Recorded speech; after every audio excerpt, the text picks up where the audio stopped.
here with Matt Schofield at the Hamilton in Washington, D.C. about an hour or so before you hit the stage. Yeah. I really appreciate your time. My pleasure. And I think the audience also really appreciate hearing what you have to say. Primarily, I think I'd like to understand the gear that you use. Yeah. Which is, everyone is very interested in the guitars, the amps, and I know there's maybe an interesting side story about your amplifier tonight. Yeah, my amp blew up last night, so I'm not even using my amp tonight. The interesting thing being, it's not going to sound that different, only to me. So I mean, that's the big thing with gear for me is obviously I'd rather have my own two-rock signature amp, which is great and amazing, and I love it.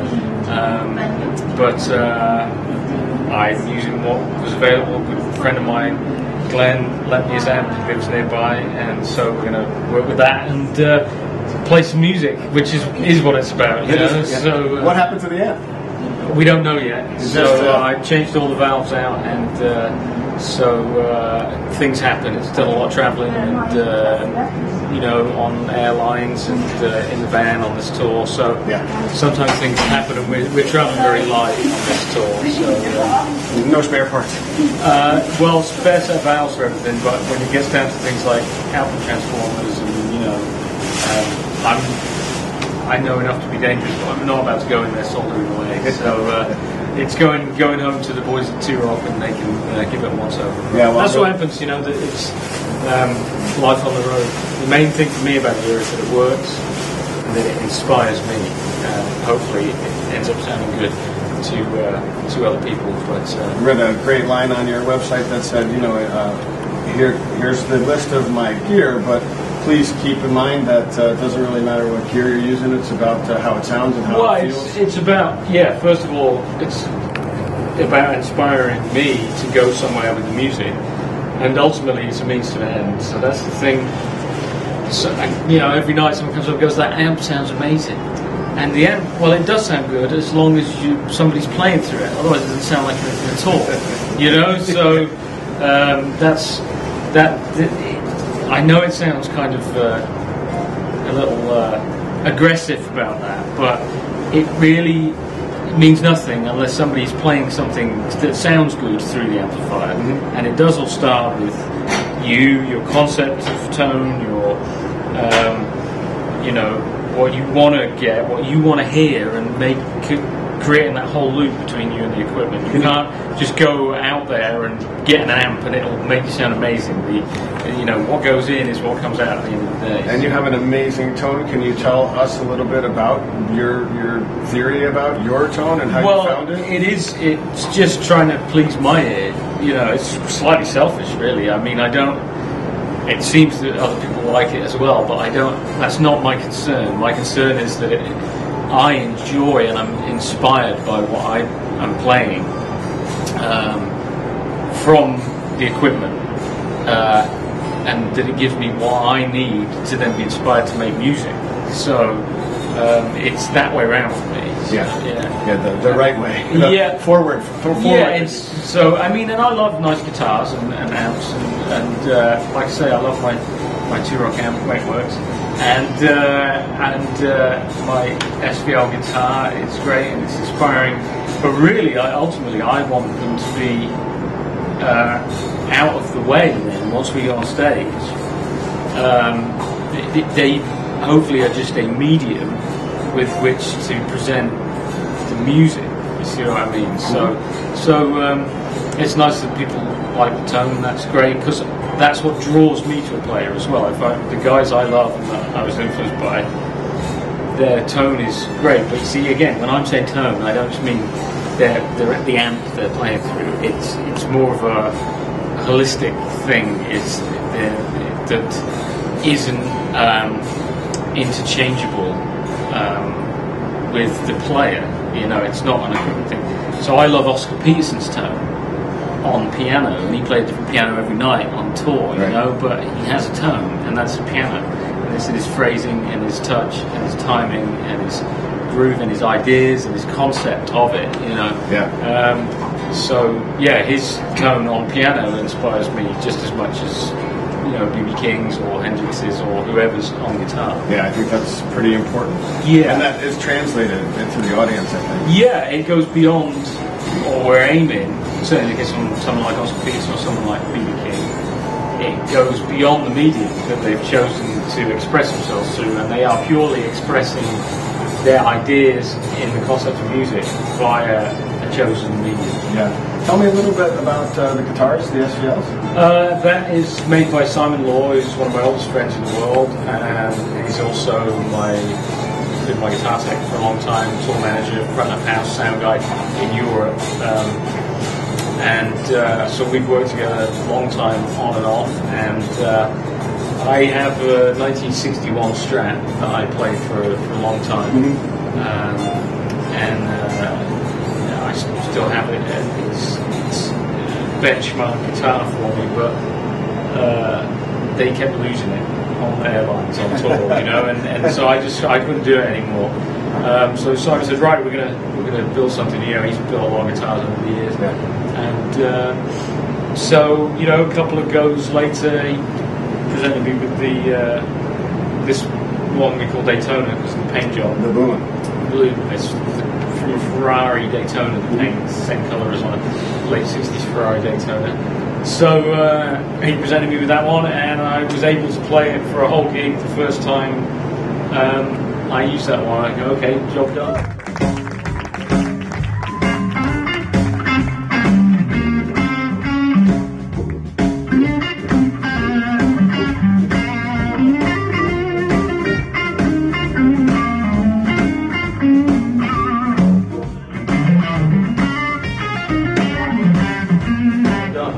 Stay in tune? I mean, I'm a habitual tuner. I have a silent, you know, I can mute and tune. So I tune between every number anyway. It's especially important when you're playing with the B3, as I do every night. You've got to be in tune with the keys, or I certainly need to be bang on in tune. You've got the reference point on the keyboard.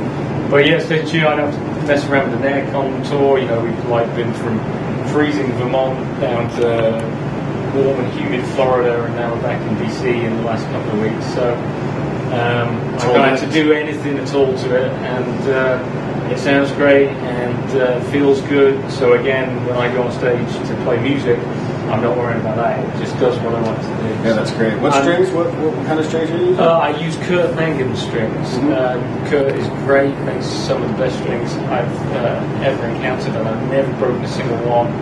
Touch something. Never broken a single one ever since I've been using them. So I mean, I've got one guitar with me. So fingers crossed I won't make a fool of myself by saying that tonight. But I've never broken one. They sound great, and they're again staying tuned. So Kurt Mangan, we have a signature set. They're 11 to 54. So just regular 11 set with a little bit heavier on the bottom. And your pedals, I read again online that you don't have anything that distorts the sound. You're not looking for real effects, but I'm looking to. It's the kind of holistic thing. So the guitar, everything's a continuation, in very small steps. So my main overdrive is actually the one I've got now is the prototype of a signature model that comes out this weekend at the NAMM show. Oh, really? As we call it. Yuki Hayashi from Japan, his company is Free Tone. He designed the pedal that is my main overdrive. I've used it for many years. He was with a different company before called Providence, Pacifics, then Providence. I used various incarnations. It's called an SOV overdrive. Various incarnations of that over the years, and so he now has his own company, Free Tone, and so we're doing a version that's like, just for this year, it's exactly the same as my favourite one. So I had a particular favourite one that he made a few years ago that you couldn't get one that sounded exactly like that one. It was an early version. Right. So I've used that one for years. So that's just coming out. It's going to be available this year, which is kind of cool. Yeah. So yeah, that's neat. Yeah. So that's my main overdrive sound, the thicker overdrive. But again, I mean, I've only got like the gain like 10, 11 o'clock. It's not using a lot of gain. I set the amp. Everything is set on the edge of the next point for me. So the amp is just breaking up and the pedal is just pushing that more. And then I've also got a new pedal for me that I recently discovered. I did use a Klon Centaur for a long time for a kind of nice full boost, but they got ridiculous price-wise, you know, like people started paying $1,000 for them on eBay and stuff, and it's like, it's a nice pedal, but it's, you know, that's not worth it. Just silly. Yeah.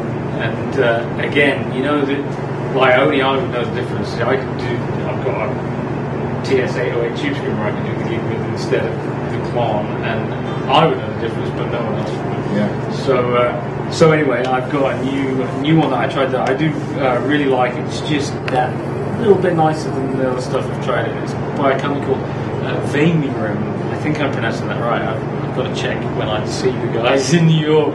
There's another Japanese company, Vamirum, and it's called a Jan Ray pedal, which the guy who builds my pedalboard for me, Mason at Vertex, turned me on to. He said, "Oh, you should check this out." Mike Landau has just started using one, and I thought, "Well, if Mike likes it, it's worth checking out. He's an amazing player." So I did, and it's the first thing that made me change the Klon. So that's new. That's a big deal for me. New when? 2 months ago. Oh, okay. Yeah, so that's a big deal. I mean, I've had the same pedalboard for years. I'm not like a fiddler, you know. Like if it works, good. I don't keep checking for the next greatest thing, you know. Again, it's like, well, I can play music with this. So. You drive yourself insane doing that. Yeah, so occasionally somebody puts something in front of you and you go, oh, okay, this is really a nice change. So did that, and then I have a little bit of delay from my mad professor delay. Those are really cool guys from Finland. They make a whole bunch of great pedals out of some of their overdrives as well. And so that's just very soft delay, and that's it. That's pretty much it. That's it. Yeah. What are some of your influences other than sort of? I mean, I know Albert King because you played one of his songs 2 weeks ago. Yeah, right. I mean, yeah, Albert King, B.B. King, Freddie King, Albert Collins were Muddy Waters. That was the stuff I grew up hearing of my dad's record collection. Right. And lots more traditional blues as well, stuff that, I mean, that I still don't know about that he loves, you know. I'd have to go through all his vinyl again to dig out some of it. And then for me, when I came of age, you know, starting to play, and it was around the time that there was a lot of Stevie Ray kind of coming into the forefront for people, so that was a big way in for me. And also, obviously, Hendrix, Clapton as well. When you're a UK blues kid, I guess you obviously check out Clapton. But it was mostly American players for me. And then later on, after I'd already been playing for quite a while and playing gigs and, you know, discovered like Robert Ford, and I was like, okay, well, this is the same but completely different, the way he was approaching it.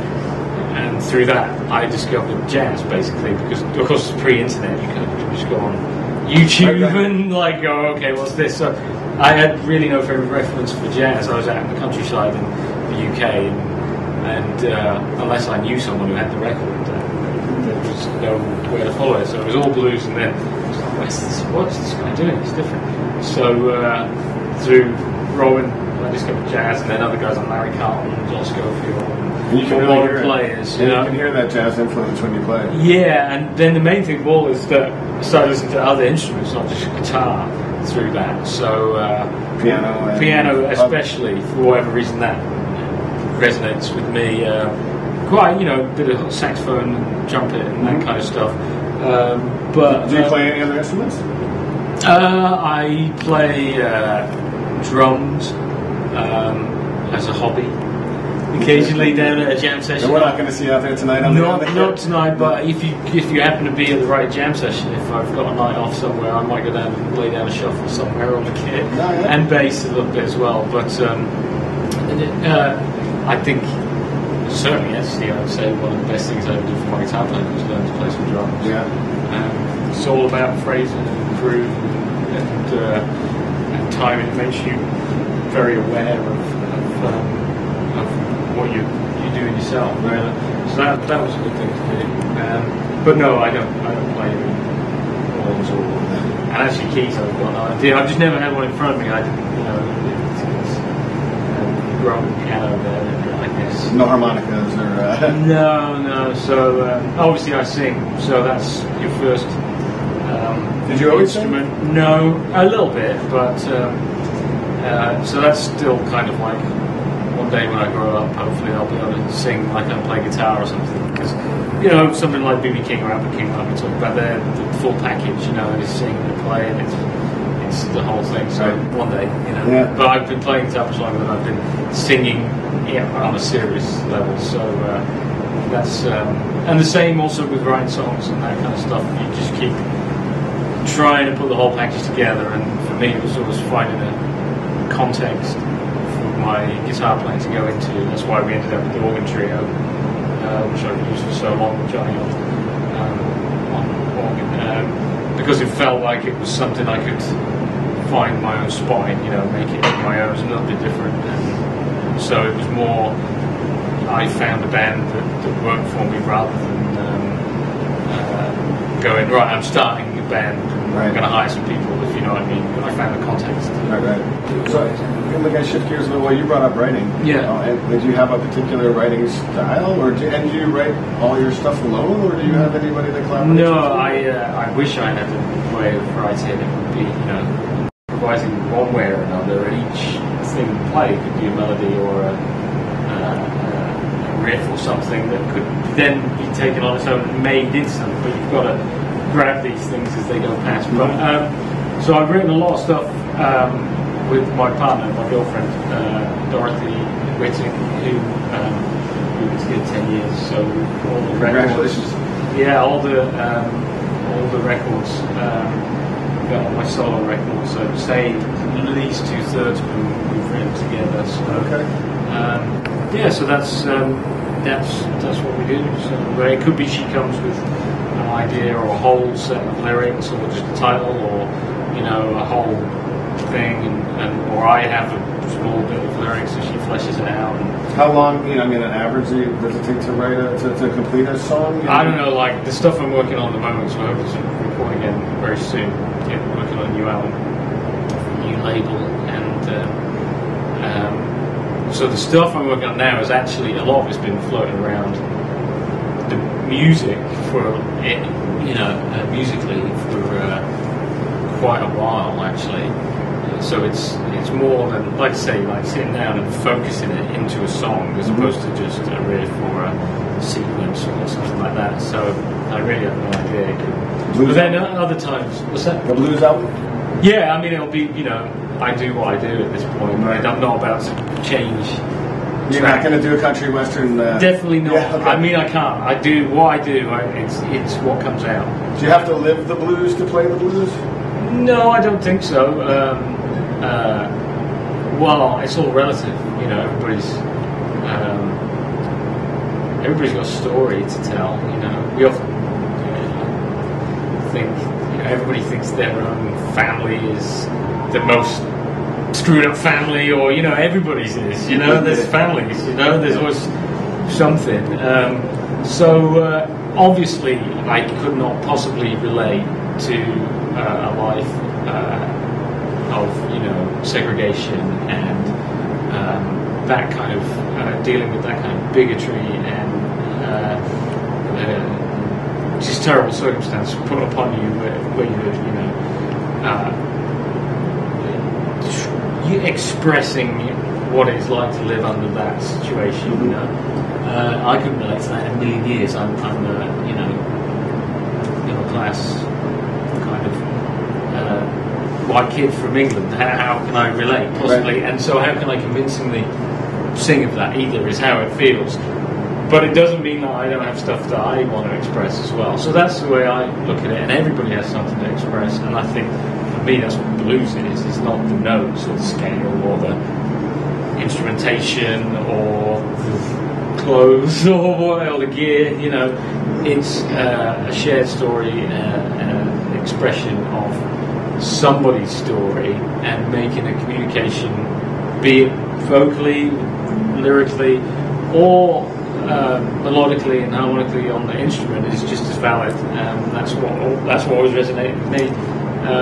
making that connection with someone else is a shared experience, really. Yeah. So it doesn't have to be about terrible circumstances. It could be about great, happy, marvelous things, but it's a shared experience. I think you're one of the lead up and coming blues guitar players that I've heard in a long time. I think that our audience, our readership, our online audience will feel the same way. Is there anything you would like to share with them? Well, just thanks for listening and checking it out. We appreciate people that support live music because that's the most important thing. It's about the experience of getting out there and being part of it. It's a two-way thing, live music. So we appreciate that. Hopefully we'll get to play for as many people out there as possible. Yeah, I have a feeling you will be. And I really appreciate your time. All right, thanks very much. I appreciate it. Thank you very much.